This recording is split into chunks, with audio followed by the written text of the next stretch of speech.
आज आजमगढ़ के दौरे पर प्रधानमंत्री नरेंद्र मोदी है। आपको बता दें 34,500 करोड़ की परियोजनाओं का शुभारंभ करेंगे प्रधानमंत्री नरेंद्र मोदी। यहां तक कि 10 एयरपोर्ट का लोकार्पण और शिलान्यास को लेकर भी खबर है। आजमगढ़ में ही जनसभा को प्रधानमंत्री नरेंद्र मोदी संबोधित भी करेंगे।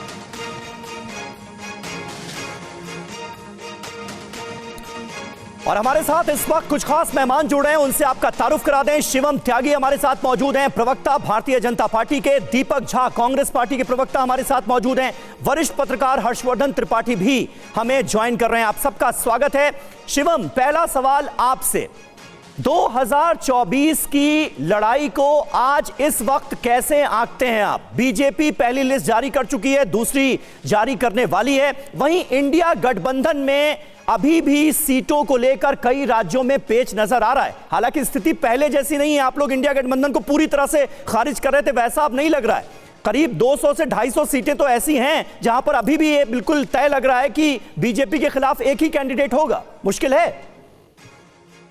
देखिए, मैं मानता हूं, जहां तक अगर टीवी की बात करें, न्यूज चैनल्स की बात करें, तो हाँ बिल्कुल है। हर सुबह 10 बजे समीर जी के साथ तमाम चैलेंजेस हैं। मैं मानता हूं इसके साथ हमारी जबरदस्त लड़ाई है, नेक टू नेक लड़ाई है, बहुत मेहनत करनी पड़ेगी हमें। लेकिन सच बात यह है, अगर ऑलराउंड हम बात करें तो कहीं ना कहीं भारतीय जनता पार्टी और एनडीए 400 पार कर रहा है और लड़ाई में इंडिया अलायंस कहीं आसपास भी नहीं है। एग्जाम्पल के तौर पर भारतीय जनता पार्टी के जो अलायंस हैं वो लगातार बढ़ते जा रहे हैं के फॉर्म में हो, चाहे वो बीजेडी के फॉर्म में हो, चाहे वो हमारे साथ आरएलडी आ गई, चाहे इसके अलावा नीतीश जी हमारे साथ आ गए। दूसरी तरफ आप इनके हालात देखिए, शुरुआत में जो इतने बड़े बड़े दम भरे जा रहे थे उसका क्या हुआ? महबूबा मुफ्ती को बाहर करना पड़ रहा है, वो साथ में नहीं है। ममता बनर्जी को लगातार जो है अधीर रंजन चौधरी जो है गाली दे रहे हैं। इसके अलावा तमाम अगर हम जगह बात करें तो चीजें बाहर बिखरती हुई जा रही हैं।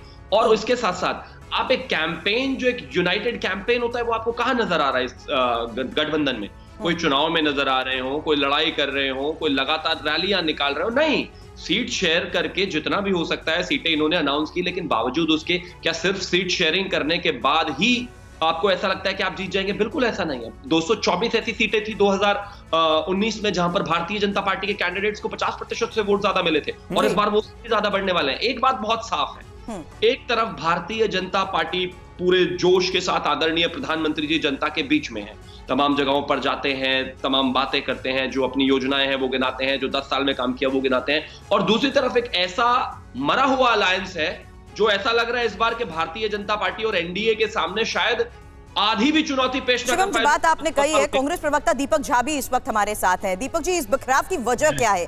क्या आपको ये साफ तौर पर लगता है कि क्षेत्रीय पार्टियों को कांग्रेस स्वीकार नहीं है, कांग्रेस का नेतृत्व स्वीकार नहीं है?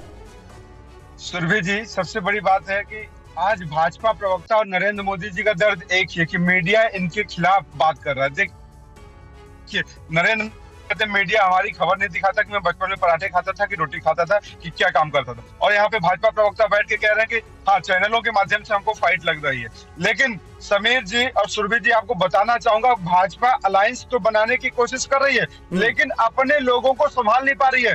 दिल्ली के सांसद को कहना पड़ रहा है कि मैं चुनाव नहीं लड़ूंगा। डॉक्टर हर्षवर्धन सिंह संन्यास ले रहे हैं। मेरा सवाल कांग्रेस के नेतृत्व की स्वीकारता को लेकर था। मैं आपसे सिर्फ ये सवाल कर रही थी कि आखिर इंडिया में बिखराव की वजह क्या है? क्योंकि सवाल शिवम से भी यही हुआ था कि अगर एनडीए एक टारगेट के तहत अब अपने आप को और मजबूत कर रहा है, सहयोगियों को और जोड़कर, यही दम, यही जोश इंडिया अलायंस में क्यों नहीं?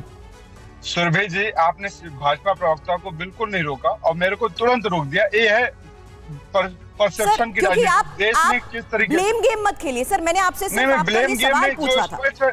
ब्लेम गेम नहीं है, जो स्पष्ट है, दर्शक देख रहे हैं, पूरा देश देख रहा है, तो ये ब्लेम गेम मेरी तरफ से बोलिए। मैं तो बात करना चाहता हूं कि इंडिया गठबंधन की बात करना चाहता हूं, मैं बात करना चाहता हूं, मुद्दों की बात करना चाहता हूं। क्या मोदी जी अपना चेहरा चमका के, देखिए मोदी जी कहते हैं देश मोदी का परिवार है। अरे बेटियां भी मोदी का परिवार थी जो सड़क के बाहर, संसद के बाहर थी, लेकिन मोदी उन बलात्कारियों का परिवार बन गया जो ब्रजभूषण सिंह जैसे लोग हो गए। मोदी उस हत्यारे के बाप का परिवार बन गया। देखिए, यही है, मौका आपको दिया गया, दोबारा दिया गया, लेकिन यहाँ पर बात सीट शेयरिंग की हो रही है। आप अपने सहयोगियों को संभाल नहीं पा रहे हैं। लेफ्ट पार्टियों ने राहुल गांधी तक के खिलाफ कैंडिडेट खड़ा कर दिया है। आप और लेफ्ट केरल में एक साथ लड़ते हुए दिखेंगे। जम्मू कश्मीर में बात बनी नहीं है, महबूबा मुफ्ती को बाहर कर दिया गया है। ये इंडिया गठबंधन का हाल है, उस पर सवाल पूछा गया है। समीर भाई, कभी आपने सवाल किया कि मोदी बलात्कारियों का बाप परिवार है, मोदी भ्रष्टाचारियों का परिवार है, मोदी हत्यारों का सर, परिवार है? विपक्ष के पास अगर मौका है मुद्दों के आधार पर जनता के बीच जाने का, तो वो काम आपका है ना।